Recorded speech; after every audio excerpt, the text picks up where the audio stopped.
ISL-ലെ 10 minute player ആരാണ് എന്ന ഒരു ക്വസ്റ്റ്യൻ ചോദിച്ചുകൊണ്ട് നമ്മൾ നമ്മുടെ അക്കൗണ്ടിൽ ഒരു വീഡിയോ പോസ്റ്റ് ചെയ്തിട്ടുണ്ടായിരുന്നു. സോ ഒരുപാട് ആളുകൾ ആൻസർ ചെയ്തിട്ടുണ്ടായിരുന്നു കമന്റ്സിൽ. അപ്പൊ കൂടുതലും ആളുകൾ ശരി ഉത്തരമാണ് കമന്റ് ചെയ്തിരിക്കുന്നത്. വളരെ സന്തോഷമുണ്ട്. അപ്പോൾ ശരി ഉത്തരം അയച്ച ഒരുപാട് ആളുകളിൽ നിന്ന് നമ്മൾ ഒരാളെ തിരഞ്ഞെടുക്കുന്നതായിരിക്കും. പിന്നെ നമ്മുടെ ഇന്നത്തെ വീഡിയോയുടെ ഉദ്ദേശം എന്ന് പറയുന്നത്, ഒന്ന് നമ്മുടെ ഇതിന്റെ ആൻസർ റിവീൽ ചെയ്യുക എന്നുള്ളതാണ്. മറ്റൊന്ന് എന്തുകൊണ്ട് ഈ ആൻസർ എന്നുള്ളതാണ്. അപ്പോൾ നമ്മൾ അതേ പറ്റിയിട്ടാണ് ചർച്ച ചെയ്യുന്നതെന്ന്. സോ നമ്മുടെ ആൻസർ എന്ന് പറയുന്നത് നമ്മുടെ എല്ലാം സ്വന്തം സഹൽ അബ്ദുൽ സമദ്. അതെ, എന്തുകൊണ്ടാണ് നമ്മൾ സഹലിനെ ISL-ലെ അല്ലെങ്കിൽ ഇന്ത്യൻ ഫുട്ബോളിലെ 10 മിനിറ്റ് പ്ലെയർ എന്ന് നമ്മൾ പറഞ്ഞത് എന്തുകൊണ്ടാണ്? സോ ശരിക്കും ഞാനിത് കഴിഞ്ഞ മത്സരത്തിന് സ്റ്റേഡിയത്തിൽ പോയപ്പോഴത്തേക്ക് അവിടെ സ്റ്റേഡിയത്തിൽ വെച്ച ഒരാളുടെ വായിൽ നിന്ന് കിട്ടിയ ഒരു വേർഡാണ് കേട്ടോ, സഹലിനെ പറ്റിയിട്ട്. 10 മിനിറ്റ് പ്ലെയർ കഴിഞ്ഞ കളി കളിച്ചായിരുന്നോ എന്നിങ്ങനെ. അപ്പോ ശരിയാണല്ലോ. അപ്പൊ ഞാനും ഇങ്ങനെ ആലോചിച്ചു. അപ്പൊ ഞാൻ വന്നിട്ട് സഹലിനെ പറ്റിയിട്ടുള്ള സഹലിന്റെ ആ ഒരു കരിയർ മൊത്തത്തിൽ എടുത്ത് ഇങ്ങനെ ഒന്ന് നോക്കിയപ്പോ എനിക്ക് തോന്നി ആ പുള്ളി പറഞ്ഞ കറക്റ്റ് ആണ്. 10 മിനിറ്റ് പ്ലെയർ, ആഹാ അടിപൊളി. കാരണം സഹല് ബ്ലാസ്റ്റേഴ്സിൽ നിന്ന് ബെഗാനിലേക്ക് പോയ സിറ്റുവേഷൻ നമുക്ക് അറിയാവുന്നതാണ്. അത് മാനേജ്മെന്റിന്റെ മാത്രം താല്പര്യം കൊണ്ടല്ല, സഹലിന്റെയും താല്പര്യം അതിനകത്ത് ഉണ്ടായിരുന്നു എന്നുള്ളത് നമുക്കറിയാം. സോ നമുക്കറിയാം ബംഗാൾ ഫുട്ബോളിനെ സംബന്ധിച്ചിട്ട് ഇന്ത്യയിലുള്ള എല്ലാ പ്ലേയേഴ്സിന്റെ വലിയൊരു ആഗ്രഹമാണ് ബംഗാളിൽ പോയി കളിക്കുക അല്ലെങ്കിൽ ബഗാനിൽ കളിക്കുക എന്നൊക്കെ ഉള്ളത് വലിയൊരു ആഗ്രഹമാണ് എന്നുള്ളത് നമുക്കറിയാം. കാരണം അവിടെ ഫുട്ബോളിനുള്ള ഒരു ഫുട്ബോൾ കൾച്ചർ അത് അങ്ങനെയാണ്. സോ പക്ഷേ സഹല് ഇപ്പോ ബഗാനിലേക്ക് പോയത് കൊണ്ട് സഹലിന്റെ കരിയറിലുണ്ടായ ഗ്രോത്തോ അല്ലെങ്കിൽ സഹലിന്റെ കരിയറിലുണ്ടായ മാറ്റങ്ങളെയോ സംബന്ധിച്ചിട്ട് നമ്മൾ നോക്കുകയാണെങ്കിൽ ഒന്നും തന്നെ ഇല്ല എന്ന് വേണമെങ്കിൽ പറയാം. കുറച്ച് ട്രോഫീസ് ഉണ്ട് എന്നുള്ളതല്ലാതെ ഇൻഡിവിജ്വലി സഹലിന് പെർഫോം ചെയ്യാനോ അല്ലെങ്കിൽ ഇൻഡിവിജ്വലി സഹലിന് എന്തെങ്കിലും ആകാനോ കഴിഞ്ഞിട്ടുണ്ടോ എന്നുള്ളതൊരു ക്വസ്റ്റ്യൻ ആണ്. കാരണം സഹലിനെ അവിടെ എന്തായാലും ആവശ്യമില്ല എന്നുള്ള കാര്യം എല്ലാവർക്കും അറിയാം. കാരണം അവിടെ നമ്മൾ നേരത്തെ ഒരു കാര്യം സംസാരിച്ചതാണ്, ഈ ബെഗാന്റെ ഒരു പ്ലാൻ ഉണ്ട്. ഒപ്പോണൻസ് ആയിട്ടുള്ള ടീമിനെ നോക്കിയിട്ട് അവരെ ബലഹീനരാക്കാൻ വേണ്ടിയിട്ട് അവിടുത്തെ പ്ലേയേഴ്സിനെ ആവശ്യമില്ലാതെ സൈൻ ചെയ്ത് കൊണ്ടുപോയി ബെഞ്ചെ കൊണ്ടിരുത്തുന്ന പരിപാടി ഉണ്ട് എന്നുള്ള കാര്യം നമ്മൾ നേരത്തെ സംസാരിച്ചാണ്. അപ്പൊ അതിന്റെ ഭാഗമായിട്ട് തന്നെയാണ് സഹലിനെയും കൊണ്ടുപോയതെന്ന് നമുക്കറിയാം. കാരണം ലിസ്റ്റിനും ഒക്കെ ഉള്ള ഒരു സ്ക്വാഡിലേക്ക് സഹലിനെയും കൂടി അവർ കൊണ്ടുപോകേണ്ട കാര്യം എന്തായിരുന്നു എന്നുള്ളതാണ്. സഹല് കാര്യം എന്താണെന്നുള്ളത് നമ്മൾ കാണുന്നുണ്ട്. സഹല് അവിടെ എത്ര നേരം കളിക്കുന്നുണ്ട്, എത്ര കളി കളിക്കുന്നുണ്ട്, ഇതെല്ലാം നമ്മൾ കാണുന്നുണ്ട്. സഹലിന് വേണ്ട പ്ലേയിങ് ടൈമോ കാര്യങ്ങളോ ഒന്നും സഹലിന് അവിടെ കിട്ടുന്നില്ല എന്നുള്ള ഒരു സത്യമാണ്. ഏകദേശം ഇപ്പം 3 സീസണായിട്ട് സഹല് ബെഗാനിൽ കളിക്കുന്നുണ്ട്. ഏകദേശം 61 മത്സരങ്ങൾ മാത്രമാണ്, 61 മത്സരങ്ങളോളം സഹല് ബെഗാനിന് വേണ്ടി കളിച്ചു. 6 ഗോൾസ് നേടിയിട്ടുണ്ട്, 7 അസിസ്റ്റുകളുണ്ട്. ഇപ്പോൾ 3500 മിനിറ്റ്സ് മാത്രമാണ് സഹല് ഈ 61 മത്സരങ്ങളിൽ നിന്നും ബെഗാന് വേണ്ടിയിട്ട് കളിച്ചിരിക്കുന്നത്. അപ്പൊ നമ്മളതൊരു പെർ മാച്ച് ആയിട്ട് നോക്കുകയാണെങ്കിൽ ഒരു 58 മിനിറ്റ് വെച്ചിട്ടാണ് ഓരോ മത്സരങ്ങളിലും സഹൽ കളിച്ചിട്ടുള്ളത്. സോ സഹൽ അബ്ദുൽ സമദ് എന്ന പ്ലെയർ, ഞാൻ പറയാലോ, എനിക്ക് ഇന്ത്യയിൽ ഞാൻ കണ്ട ഏറ്റവും ക്വാളിറ്റി പ്ലെയർ, അതായത് ഇപ്പൊ ഇന്ത്യയിൽ മാത്രമല്ല വിദേശത്തൊക്കെ ഉള്ള ക്ലബ് ലീഗുകളിലൊക്കെ പോയി കളിക്കാൻ പാകത്തിന് അല്ലെങ്കിൽ യൂറോപ്യൻ ലീഗുകളിൽ തന്നെ പോയി കളിക്കാൻ പാകത്തിന് അത്രയും പ്രൊഫഷണൽ ആയ അല്ലെങ്കിൽ അത്രയും സ്കിൽഡ് ആയ ഒരു ഇന്ത്യൻ പ്ലെയർ ആണ്, കറന്റ് ഇന്ത്യൻ പ്ലെയർ ആണ് സഹൽ അബ്ദുൽ സമദ് എന്നുള്ളത്. പക്ഷെ ആള് ഇവിടെ ബംഗാളിലും അല്ലെങ്കിൽ ഇവിടുത്തെ ഇന്ത്യയിലും ഒക്കെ കളിച്ച് ആളുടെ സമയം കളഞ്ഞുകൊണ്ടിരിക്കുകയാണ് എന്നുള്ളത് തന്നെയാണ്. ആള് ഇപ്പോഴും കരിയറിനെ പറ്റിയിട്ട് ചിന്തിക്കുന്നില്ല എന്നുള്ളത് തന്നെയാണ് ഇതിന്റെയൊക്കെ സൈൻ. കാരണം ആള് ബെഗാനിലേക്ക് എന്തിനു പോയി എന്നുള്ളതാണ്. ട്രോഫിയാണ് പ്രശ്നം എന്നുണ്ടെങ്കിൽ ട്രോഫി കിട്ടിയത് കൊണ്ട് മാത്രം കാര്യം ഉണ്ടാവില്ലല്ലോ. ഇപ്പം സഹല് ബ്ലാസ്റ്റേഴ്സിൽ കളിച്ചുകൊണ്ടിരുന്ന സമയം നമ്മൾ എടുത്ത് നോക്കുകയാണെങ്കിൽ ഏകദേശം 6 സീസൺ സഹല് ബ്ലാസ്റ്റേഴ്സിൽ കളിച്ചിട്ടുണ്ട്.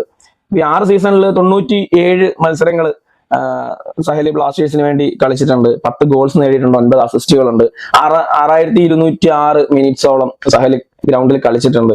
അപ്പൊ നമ്മൾ ഇത്രയും സാധനങ്ങളിൽ നോക്കുമ്പോൾ ശരിക്കും നമ്മളൊരു 2 സീസൺ കൂട്ടിയാൽ മതി. കാരണം ആദ്യം തുടക്കത്തിൽ ഒരു 4 സീസൺ എന്ന് പറയുന്നത് സഹൽ ഒരു യങ് ടാലന്റ് ആണ്, ഒരു യങ്ങസ്റ്റ് പ്ലെയർ ആണ്. അപ്പൊ അതിൽ യങ്ങസ്റ്റ് പ്ലെയറിന് കിട്ടാവുന്ന, ഒരു ഇന്ത്യൻ യങ്ങസ്റ്റ് പ്ലെയറിന് കിട്ടാവുന്ന രീതിയിലുള്ള ഓപ്പർച്യൂണിറ്റീസ് മാത്രമേ ബ്ലാസ്റ്റേഴ്സിൽ സഹലിന് അന്ന് കിട്ടിയിട്ടുണ്ടായിരുന്നുള്ളൂ. പക്ഷെ ആ ഒരു യങ് പ്ലെയറിനെ സംബന്ധിച്ചിട്ട് സഹലിന് വേണ്ട സാധനങ്ങൾ ഇവിടെ കിട്ടിയിട്ടുമുണ്ട്, ആരാധക പിന്തുണയാണെങ്കിൽ പോലും. അപ്പോ സഹലിന് കിട്ടിയതുപോലെ മറ്റാർക്കും കിട്ടിയിട്ടുണ്ട് എന്ന് എനിക്ക് തോന്നുന്നില്ല. സോ ബെഗാനിൽ ചെന്നതിന് ശേഷം സഹലിന് അത് കിട്ടുന്നുണ്ടോ എന്നും എനിക്ക് അറിയില്ല. സഹൽ ഇപ്പൊ ഇവിടെ ഉണ്ടായിരുന്നെങ്കിൽ നേരത്തെ ഉണ്ടായതിനേക്കാളൊക്കെ അപ്പുറം ഇപ്പോഴും കിട്ടിയേനെ. പിന്നെ അപ്പൊ നമ്മൾ നോക്കുമ്പോൾ ഒരു ലാസ്റ്റ് ഒരു 2 വർഷം ബ്ലാസ്റ്റേഴ്സിൽ സഹൽ ഉണ്ടായിരുന്ന ഒരു ലാസ്റ്റ് 2 വർഷം, അതായത് ഇവാൻ ആശാന്റെ വർഷമാണ്. ആ ഒരു സമയം തൊട്ടാണ് സഹല് 90 മിനിറ്റും കളിക്കാൻ തുടങ്ങിയത്. അതേപോലെ തന്നെ അഡ്രിയാൻ ലൂണ അടക്കമുള്ള പല വിദേശ താരങ്ങൾക്കൊപ്പം 90 മിനിറ്റ് ബൂട്ട് കെട്ടി കളിക്കാൻ സഹൽ തുടങ്ങിയിരുന്നു. സഹലിനെ ഏറ്റവും കൂടുതൽ ശ്രദ്ധിക്കപ്പെട്ടതും അപ്പോഴാണ്. അതായത് ബ്ലാസ്റ്റേഴ്സിന് എനിക്ക് തോന്നുന്നു ഈ ലൂണ ഇല്ലാത്ത മത്സരങ്ങളൊക്കെ സഹല് ലീഡ് ചെയ്ത് കളിച്ചിട്ടുണ്ട്. അപ്പോൾ നമുക്ക് സഹൽ ഉണ്ടെങ്കിൽ ഭയങ്കര വിശ്വാസമായിരുന്നു. സഹലിനെ ട്രസ്റ്റ് ചെയ്ത് ഇവിടെ കളിച്ചിട്ടുണ്ട്. അപ്പം സഹല് സഹല് ലീഡ് ചെയ്ത് ബ്ലാസ്റ്റേഴ്സിനെ കൊണ്ടുപോയിട്ടുണ്ട് പലപ്പോഴും. അപ്പൊ സഹല് കൂടുതൽ ശ്രദ്ധിക്കപ്പെടാനും സഹലിന് കൂടുതൽ ഓപ്പർച്യൂണിറ്റിക്കുമുള്ള ഒരു സാഹചര്യം ബ്ലാസ്റ്റേഴ്സിൽ ഉണ്ടായിരുന്നു. അപ്പൊ ഈ 2 സീസൺ കൊണ്ട് സഹല് 39 മത്സരങ്ങൾ ബ്ലാസ്റ്റേഴ്സിന് വേണ്ടി കളിച്ചിട്ടുണ്ട്. ഏകദേശം 2819 മിനിറ്റ്സ് ബ്ലാസ്റ്റേഴ്സിന് വേണ്ടി കളിച്ചിട്ടുണ്ട്. അതായത് ഒരു മത്സരം പെർ മാച്ച് നമ്മൾ എടുത്ത് നോക്കുകയാണെങ്കിൽ 72 മിനിറ്റോളം ബ്ലാസ്റ്റേഴ്സിന് വേണ്ടി ഈ 2 വർഷം സഹൽ കളിച്ചു എന്നുള്ളതാണ്. അപ്പൊ ഈ 2 വർഷമായിരുന്നു സഹലിന്റെ ഏറ്റവും മെയിൻ എന്ന് പറയുന്നത്. ഈ സമയത്താണ് സഹൽ ഒരു എന്താ പറയാ സഹൽ ഒരു സീനിയർ പ്ലെയർ അല്ലെങ്കിൽ ടീമിൽ നിന്ന് ഒഴിച്ചുകൂടാൻ പറ്റാത്ത ഒരു ഘടകമായി മാറിക്കൊണ്ടിരിക്കുകയായിരുന്നു. ആ ഒരു സമയത്താണ് ബ്ലാസ്റ്റേഴ്സിന്റെ നെടുന്തൂണായി മാറിക്കൊണ്ടിരിക്കുന്ന സമയത്താണ് ഈ ബെഗാൻ സഹലിനെ വാങ്ങിക്കൊണ്ടു പോകുന്നത്. അപ്പൊ സഹൽ നോക്കുമ്പോൾ ബെഗാൻ ട്രോഫീസ് പരിപാടി, ഞാൻ ബംഗാളിൽ എന്ന് കഴിഞ്ഞാൽ എനിക്ക് ഇനിയിപ്പം ഭയങ്കര മറ്റൊരു ലെവലിലേക്ക് ഞാൻ പോകും. പക്ഷെ സഹൽ അത് ശരിയാണ്. പക്ഷെ സഹലിന്റെ കാര്യത്തിൽ നേരെ തിരിച്ചായി പോയി. അതിനുശേഷം നമ്മൾ സഹലിനെ അങ്ങനെ ഗ്രൗണ്ടിൽ കണ്ടിട്ടില്ല. ബെഗാനിൽ ചെന്നതിന് ശേഷം സഹലിനെ നമ്മൾ ഗ്രൗണ്ടിൽ കണ്ടിട്ടില്ല. 10 മിനിറ്റ് കളിക്കാനായിട്ട് അവസാനം വരും, വന്നൊരു 10 മിനിറ്റ് കളിച്ചിട്ട് പോകും. ഇത് തന്നെ പരിപാടി. എത്രയോ മത്സരങ്ങൾ ഇറങ്ങാതെ ഇരിക്കുന്നു. കാരണം സഹലിന് അവിടെ സ്ലോട്ടില്ലാന്നേ. അവിടെ കളിച്ചുകൊണ്ടിരിക്കുന്നവരെക്കാളും ടാലന്റഡ് ആയിട്ടുള്ള ഒരു പ്ലെയർ ആണ് സഹൽ. പക്ഷെ അവർക്ക് അവിടെ സഹലിന്റെ ആവശ്യം ഉണ്ടോ എന്ന് പോലും അറിയില്ല. സഹൽ 10 മിനിറ്റ് വരും കളിച്ചിട്ട് പോകും, 10 മിനിറ്റ് വരും കളിച്ചിട്ട് പോകും. അപ്പം ഇപ്പൊ ഈ ISL തന്നെ നോക്കിയാൽ മതി, എല്ലാ മത്സരങ്ങളിലും എനിക്ക് തോന്നുന്നു 10 മിനിറ്റ് മാത്രം വന്ന് കളിച്ചിട്ട് പോയേക്കാണ്. അപ്പോ സഹലിനെ സംബന്ധിച്ചിട്ട് ഒരു 10 മിനിറ്റ്സ് പ്ലെയർ എന്ന ലേബൽ ഒക്കെയാണ് കേട്ടോ.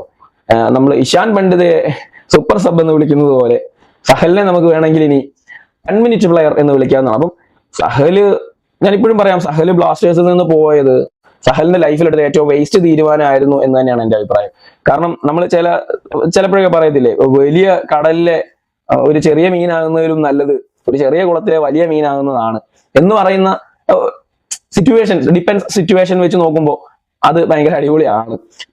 അപ്പൊ സഹല് കൂടുതൽ ശ്രദ്ധിക്കപ്പെടുകയും കൂടുതൽ ഫോക്കസ് ചെയ്യപ്പെടുകയൊക്കെ ചെയ്യുമായിരുന്നു ബ്ലാസ്റ്റേഴ്സിൽ കളിക്കുമ്പോൾ. പക്ഷെ അതിന്റെ ഒപ്പം ഭയങ്കര ആരാധക പിന്തുണയും കാര്യങ്ങളും ഒക്കെ സഹലിന് ഇവിടെ ഉണ്ടായിരുന്നു. പക്ഷെ സഹൽ അതെല്ലാം വിട്ടിട്ട് ബെഗാനിലേക്ക് പോയിട്ട്, ബെഗാനിൽ ചെല്ലുമ്പോൾ സഹലിനെ മാത്രമല്ല ആളുകൾ ശ്രദ്ധിക്കുന്നത്. ബെഗാൻ കളിക്കാൻ തുടങ്ങുമ്പോൾ മുഴുവൻ എല്ലാവരും, നാഷണൽ സ്ക്വാഡ് മുഴുവൻ അവിടെ ഉണ്ട്. അത്യാവശ്യം ISL നിന്ന് കളിച്ചുകൊണ്ടിരിക്കുന്ന പല വിദേശ താരങ്ങളും വലിയ വലിയ താരങ്ങളും അവിടെ ഉണ്ട്. അപ്പൊ അതിന്റെ ഇടയിൽ സഹലിനെ ഒന്നും ശ്രദ്ധിക്കാൻ ഇവിടെ സമയമില്ല. അതും സഹലിനെ ശ്രദ്ധിക്കാൻ എവിടെ കിട്ടുന്നു? സഹൽ വരുന്നത് 10 മിനിറ്റ് കളിക്കാനാണ്. അപ്പൊ ഇങ്ങനെയുള്ള ചില ഒരുപാട് കാര്യങ്ങളുണ്ട്. അപ്പൊ സഹലിന് പറ്റിയത് ഒരു മിസ്റ്റേക്ക് തന്നെയാണ് എന്നാണ് എന്റെ അഭിപ്രായം. സഹലിനി എത്ര ഞാൻ വലിയ ബംഗാളിന്റെ കളിക്കാരനാണെന്നോ അല്ലെങ്കിൽ ബെഗാന്റെ കളിക്കാരനാണെന്നോ പറഞ്ഞിട്ട് കാര്യമില്ല. സത്യാവസ്ഥ ഇതാണ്, സഹലിന് പ്ലേയിങ് ടൈം ഇല്ല. ഒരു എന്താ പറയുക, ഒരു പ്രൊഫഷണൽ ഫുട്ബോളറെ സംബന്ധിച്ച് അവർക്ക് ഏറ്റവും ഇമ്പോർട്ടന്റ് ആയിട്ടുള്ള സാധനം എന്ന് പറയുന്നത് പ്ലേയിങ് ടൈം എന്നുള്ളതാണ്. ഈ പ്ലേയിങ് ടൈം ഇല്ലാത്തതിന്റെ പേരിൽ പല ആളുകളും പല ക്ലബ്ബ് വിട്ട് പോകാറുണ്ട്, വലിയ ക്ലബ്ബുകളിൽ നിന്ന് ചെറിയ ക്ലബ്ബുകളിലേക്ക് പോകാറുണ്ട്. കാരണം ബിക്കോസ് എന്ന് പറഞ്ഞു കഴിഞ്ഞാൽ എന്താ, പ്ലേയിങ് ടൈം ഇല്ല. എനിക്ക് പ്ലേയിങ് ടൈം ഇല്ലാത്തതുകൊണ്ട് ഞാൻ പോകുന്നു. അപ്പൊ ചെറിയൊരു ക്ലബ്ബിലേക്ക് പോകും, പ്ലേയിങ് ടൈമിന് വേണ്ടിയിട്ടാണ് പോകുന്നത്. ഇപ്പോ ഈ സീസണിൽ തന്നെ നമ്മുടെ ഇവിടെ ഉള്ള ISL ഉണ്ടായിരുന്ന പല വിദേശ താരങ്ങളും ക്ലബ്ബ് വിട്ട് മറ്റ് വിദേശ ക്ലബ്ബുകളിലേക്ക് പോയതിന്റെ കാരണം എന്താ? കാരണം ഈ പ്രാവശ്യം ഇവിടെ സീസൺ പകുതിയേ ഉള്ളൂ, പ്ലേയിങ് ടൈം കിട്ടത്തില്ല. പ്ലേയിങ് ടൈം ആണ് അവരുടെ ഇമ്പോർട്ടൻസ്. അപ്പൊ പ്ലേയിങ് ടൈം ഇല്ല, ഞങ്ങൾക്ക് പ്ലേയിങ് ടൈം വേണം എന്ന് പറഞ്ഞിട്ടാണ് പോകുന്നത്. പക്ഷെ സഹല് പ്ലേയിങ് ടൈമിനെ പറ്റി ചിന്തിക്കുന്ന പോലും ഇല്ല. സഹല് പ്ലേയിങ് ടൈം, എന്ത് പ്ലേയിങ് ടൈം? ഞാൻ ബെഗാനിലാണ്, എനിക്ക് ട്രോഫി ഉണ്ട്, ഞാൻ വലിയ ക്ലബ്ബിലാണ്, ഇന്ത്യയിലെ ഏറ്റവും വലിയ ക്ലബ്ബിൽ ഇങ്ങനെ ബെഞ്ചിലിരിക്കുകയാണ്, എനിക്ക് അതൊക്കെ മതി. സഹലിനെയൊക്കെ വിദേശ രാജ്യങ്ങളൊക്കെ ശ്രദ്ധിക്കേണ്ട സമയമാണിത്. സഹലിന്റെ ഒരു പീക്ക് ടൈമിലൂടെയാണ് ഈ പൊക്കോണ്ടിരിക്കുന്നത്. സഹൽ ഇങ്ങനെ ബെഞ്ചിലിരുന്ന് വെള്ളവും കൊടുത്ത് അല്ലെങ്കിൽ 10 മിനിറ്റ് കളിക്കാനും ഇറങ്ങി പോവേണ്ട ഒരു സമയമല്ല സഹല ഇത്. സഹലിന്റെ ഏറ്റവും പീക്ക് ടൈമാണിത്. ഈ സമയത്താണ് സഹല് എന്തെങ്കിലുമൊക്കെ ആണെന്ന് തെളിയിക്കേണ്ടത്. ആ സമയത്ത് സഹല് കയറി ഇങ്ങനെ ബെഞ്ചിലും ഇരുന്നും 10 മിനിറ്റ് കളിക്കാൻ ഇറങ്ങിയാലൊന്നും യാതൊരു കാര്യമില്ല. വെറുതെ ഇവിടെ ഇങ്ങനെ കിടക്കാം എന്നുള്ളതല്ലാതെ. പക്ഷെ നമ്മളൊക്കെ ആഗ്രഹിക്കുന്ന സഹല് ഒരു ISL ഒന്നല്ല, സഹല് വിദേശ ലീഗുകളിലൊക്കെ പോയി കളിച്ച് നാഷണൽ ടീമിൽ വലിയൊരു ഇമ്പാക്ട് ഉണ്ടാക്കുന്ന പ്ലെയറായി മാറാൻ കപ്പാസിറ്റി ഉള്ള അല്ലെങ്കിൽ കാലിബർ ഉള്ള ഒരു കളിക്കാരനാണ്. അപ്പൊ ആ ഒരു ലെവലിലേക്ക് മാറുക എന്നുള്ളതാണ് ഒരു സഹൽ ആരാധകൻ എന്ന രീതിയിൽ ഞാൻ ആഗ്രഹിക്കുന്നതൊക്കെ. ഞാനെന്ന് മാത്രമല്ല, സഹലിന്റെ ഓരോ ആരാധകരും ആഗ്രഹിക്കുന്നത്. സഹൽ ഇങ്ങനെ 10 മിനിറ്റ് കളിക്കേണ്ട ഒരു പ്ലെയറേ അല്ല. സോ അത് മാത്രം മനസ്സിലാക്കുക. Thank you.